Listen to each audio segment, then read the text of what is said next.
नमस्कार। आज हम भारत के विनिर्माण मतलब मैन्युफैक्चरिंग सेक्टर की कहानी में उतर रहे हैं। हाँ। मतलब सोचिए, हमारे चारों तरफ जो कुछ भी है, ये माइक, हमारी शर्ट, सुबह की चाय में चीनी। बिल्कुल, ये सब कहीं ना कहीं किसी ना किसी फैक्ट्री में ही तो बना है। और यही विनिर्माण की सबसे सरल परिभाषा है, कच्चे माल को एक उपयोगी चीज में बदल देना।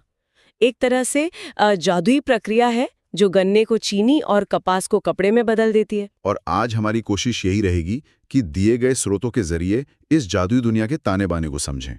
मतलब भारत के उद्योग कितने तरह के हैं, उनकी नींव कैसे रखी गई, और 19वीं सदी की सूती मिलों से लेकर आज के सिलिकॉन वैली तक का सफर कैसा रहा। हाँ, तो किसी भी उद्योग को लगाने के लिए क्या चाहिए होता है? मतलब जमीन और पैसा, बस? नहीं नहीं, इससे कहीं ज्यादा। मोटे तौर पर दो तरह की चीजें चाहिए होती हैं।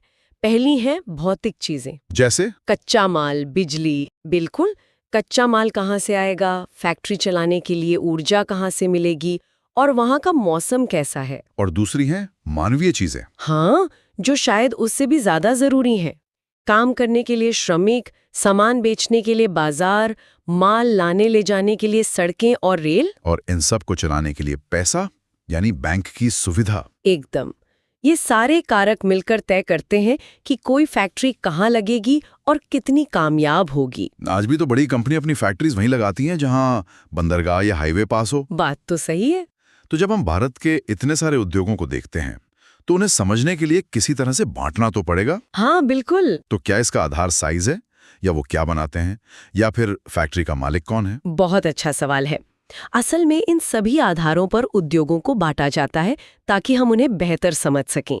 सबसे आम तरीका है पूंजी और काम करने वाले लोगों की संख्या के आधार पर। अच्छा, यानी बड़े, मध्यम और छोटे उद्योग। बिल्कुल। बड़े पैमाने के उद्योग जैसे कपड़े या जूट की बड़ी मिलें, जिनमें हजारों लोग काम करते हैं और बहुत ज्यादा पैसा लगा होता है। फिर आते हैं मध्यम पैमाने के उद्योग। हाँ, जैसे साइकिल या टीवी बनाने वाली कंपनियां। और छोटे पैमाने के उद्योग जो शायद हमारी अर्थव्यवस्था की असली रीढ़ हैं। वही घरेलू उद्योग जहां परिवार के लोग ही मिलकर काम करते हैं, कम लागत में और सरल तरीकों से। अच्छा, और कोई तरीका है इन्हें बांटने का? हाँ, एक और दिलचस्प तरीका है कच्चे माल के आधार पर। कुछ होते हैं भारी उद्योग जो भारी कच्चा माल इस्तेमाल करते होंगे, लोहा, स्टील। सही पकड़ा। और दूसरे होते हैं हल्के उद्योग जो हल्के कच्चे माल से बिजली के पंखे या सिलाई मशीन जैसी चीजें बनाते हैं। और यहाँ मालिकाना हक वाला एंगल भी तो है। मतलब फैक्ट्री का मालिक कौन है, सरकार या कोई प्राइवेट संस्था? एकदम। जो उद्योग सरकार चलाती है उन्हें हम सार्वजनिक उद्योग कहते हैं, जैसे भिलाई और दुर्गापुर के बड़े बड़े स्टील प्लांट। जिनका मकसद सिर्फ मुनाफा कमाना नहीं होता। सही बात है, उनका मकसद देश का विकास भी होता है। और दूसरी तरफ है सहकारी उद्योग। ये मॉडल मुझे बहुत दिलचस्प लगता है। अमूल इसका सबसे बेहतरीन उदाहरण है। हाँ, जहाँ कुछ लोग या समितियां मिलकर एक उद्योग खड़ा करते हैं। वो किसी एक व्यक्ति का नहीं, बल्कि लाखों किसानों का है। बिल्कुल। महाराष्ट्र की कई चीनी मिलें भी इसी सहकारी मॉडल पर चलती हैं। तो ये वर्गीकरण हमें एक ढांचा देता है जिससे हम भारत के विशाल औद्योगिक परिदृश्य को समझ सकते हैं। चलिए अब इस ढांचे में रंग भरते हैं और कुछ खास उद्योगों की कहानी जानते हैं। शुरुआत जमीन से जुड़े उद्योगों से करते हैं, यानी कृषि आधारित उद्योगों से। और इसमें सबसे पहला नाम तो सूती वस्त्र का ही आता है। भारत और कपास का रिश्ता तो सदियों पुराना है। हाँ, एक जमाना था जब पूरी दुनिया में बेहतरीन सूती कपड़े के लिए भारत का ही नाम था। और आज भी खेती के बाद ये देश में सबसे ज्यादा रोजगार देने वाला सेक्टर है। इसकी आधुनिक कहानी शुरू होती है 19वीं सेंचुरी में। स्रोतों के मुताबिक पहली मिल तो 1818 में कोलकाता के पास लगी थी, लेकिन वो उतनी सफल नहीं हुई। हाँ, असली कामयाबी मिली 1854 में, जब कावसजी नानाभाई डाबर ने मुंबई में एक सफल मिल शुरू की। और इसके बाद तो मुंबई की किस्मत ही बदल गई। उसे कॉटनोपोलिस यानी कपास का महानगर कहा जाने लगा। पर सिर्फ मुंबई ही क्यों, कुछ तो खास बात रही होगी वहां। बहुत कुछ। एक तो मशीनें आयात करने के लिए बंदरगाह था। दूसरा, गुजरात और महाराष्ट्र का पूरा कपास का इलाका पास में था। अच्छा। और सबसे दिलचस्प बात, वहां की नमी वाली हवा। वो हवा सूती धागे को बार बार टूटने से बचाती थी। कमाल है। मतलब सब कुछ एकदम सही जगह पर था। बिल्कुल। सूती धागे के बाद आता है सुनहरा रेशा यानी जूट। यहाँ भारत की स्थिति काफी मजबूत दिखती है। बहुत मजबूत। कच्चे जूट के उत्पादन में हम बांग्लादेश के बाद दूसरे नंबर पर हैं। लेकिन जब जूट से बने सामान जैसे बोरे या थैले बनाने की बात आती है तो हम दुनिया में नंबर 1 है। इसका मतलब हम सिर्फ कच्चा माल नहीं उगा रहे, बल्कि उससे तैयार माल बनाकर बेच रहे हैं। असली आर्थिक ताकत तो वहीं से आती है। एकदम। और ये उद्योग लगभग पूरी तरह से पश्चिम बंगाल में सिमटा हुआ है। हुगली नदी के किनारे एक पतली सी पट्टी में देश के ज्यादातर जूट कारखाने हैं। नदी से पानी और परिवहन दोनों की जरूरतें पूरी हो जाती होंगी। बिल्कुल। तो हमने कपड़े, चीनी और जूट की बात की, जो सब खेतों से आते हैं। लेकिन इन सब को बनाने वाली मशीनें, वो विशालकाय फैक्ट्रियां, उन्हें कौन बनाता है? वही जिन्हें उद्योगों का जनक या आधारभूत उद्योग कहा जाता है, लोहा और इस्पात उद्योग। अच्छा। यहीं से खनिज आधारित उद्योगों की कहानी शुरू होती है। ये वो उद्योग हैं जो बाकी सभी उद्योगों के लिए मशीनें और औजार बनाता है। और इस क्षेत्र में सबसे बड़ा और शायद सबसे अहम नाम टाटा का है। 1907 में जमशेदपुर में Tata iron and steel company यानी टिस्को की स्थापना हुई। हाँ, और ये महज एक फैक्ट्री नहीं थी। नहीं, बिल्कुल नहीं। वो एक पूरी सोच थी। टिस्को की स्थापना एक फैक्ट्री से कहीं बढ़कर थी। ये एक पूरे औद्योगिक शहर जमशेदपुर की नींव थी। ये पहली बार था जब कोई भारतीय कंपनी वो स्टील बना रही थी जिससे देश का भविष्य बनना था। रेल की पटरियां, पुल, बड़े बड़े बांध। हाँ, ये आत्मनिर्भरता का एक बहुत बड़ा ऐलान था। इसीलिए जमशेदपुर को भारत का बर्मिंघम कहा जाता है। मतलब एक ऐसा शहर जिसकी पहचान ही उसके उद्योगों से हो। एकदम। और लोहे के बाद दूसरा सबसे महत्वपूर्ण धातु उद्योग है एल्यूमिनियम का। हल्का, मजबूत और हवाई जहाज से लेकर हमारे किचन के बर्तनों तक हर जगह मौजूद है। सही कहा। लेकिन इसे बनाने में ऊर्जा बहुत ज्यादा लगती है। मैंने भी सुना है। कितनी? स्रोत बताते हैं कि सिर्फ 1 टन एल्यूमिनियम बनाने के लिए करीब 6 टन बॉक्साइट और 18,600 किलोवाट बिजली चाहिए होती है। बाप रे, ये तो बहुत ज्यादा है। हाँ। इसका मतलब एल्यूमिनियम प्लांट वहीं लग सकते हैं जहां कच्चा माल और सस्ती बिजली दोनों एक साथ मिले। ये एक बहुत बड़ा चैलेंज होगा। बिल्कुल।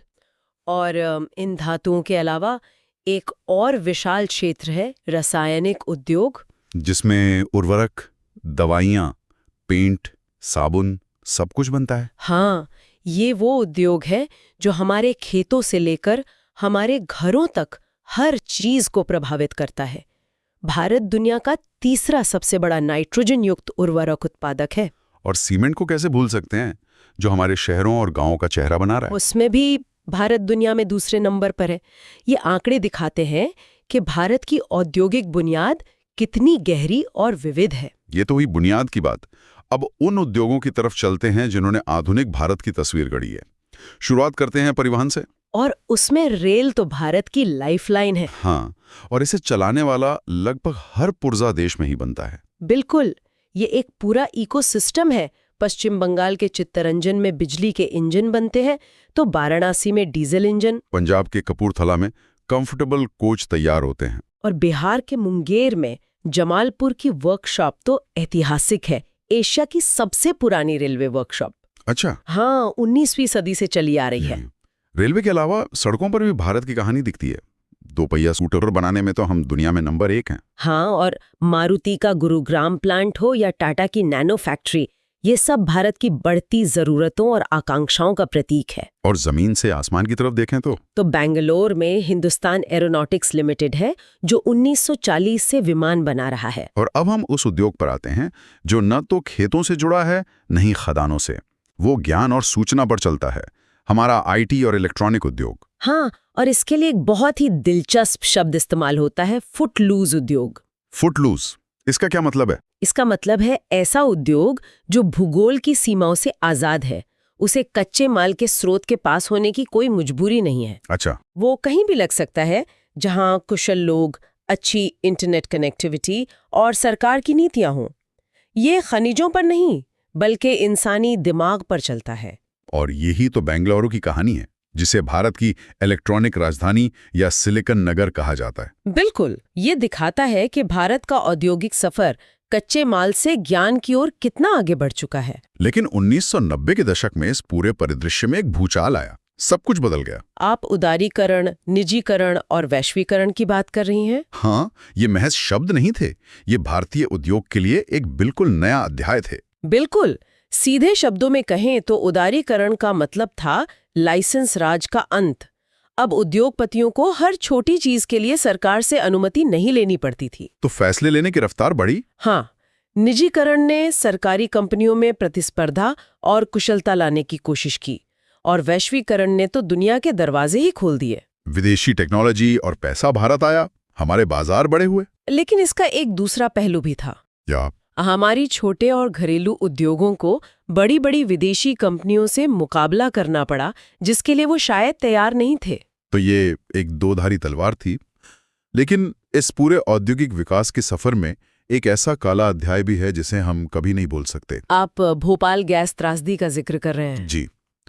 3 दिसंबर 1984 की वो रात, जब भोपाल में यूनियन कार्बाइड की फैक्ट्री से जहरीली मिथाइल आइसोसाइनाइड गैस का रिसाव हुआ। हजारों लोग मारे गए और लाखों आज भी उसके असर से जूझ रहे हैं। ये एक भयानक औद्योगिक हादसा था। और ये हमें हमेशा याद दिलाता है कि औद्योगिक प्रगति की कीमत इंसानी जिंदगी नहीं हो सकती। विकास और सुरक्षा को साथ साथ चलना ही होगा, इसके बिना हर तरक्की अधूरी है। तो आज हमने भारत के औद्योगिक परिदृश्य का एक लंबा सफर तय किया। 19वीं सदी की धुआं उगलती चिमनियों से लेकर आज के चमचमाते आईटी पार्क्स तक। बिल्कुल। हमने देखा कि कैसे उद्योगों को उनके आकार, कच्चे माल और मालिकाना हक के आधार पर समझा जा सकता है। और कैसे हर एक उद्योग ने, चाहे वो कपड़ा हो, स्टील हो या सॉफ्टवेयर, भारत की आर्थिक कहानी लिखने में अपनी भूमिका निभाई है। इन सब बातों को समझने के बाद एक सवाल जहन में आता है। पूछे। हमने फुटलूज उद्योग की बात की, जो ज्ञान और कौशल पर आधारित है और जिसे भौगोलिक सीमाओं की परवाह नहीं है। जैसे जैसे भारत एक ज्ञान आधारित अर्थव्यवस्था की ओर तेजी से बढ़ रहा है, तो सोचने वाली बात यह है कि भविष्य में हमारे पारंपरिक संसाधन आधारित उद्योगों और इन नए ज्ञान आधारित उद्योगों के बीच सही संतुलन कैसे बनेगा। ताकि विकास सिर्फ कुछ शहरों तक सिमट कर न रह जाए, बल्कि समावेशी और टिकाऊ हो। ये वाकई एक बड़ा सवाल है।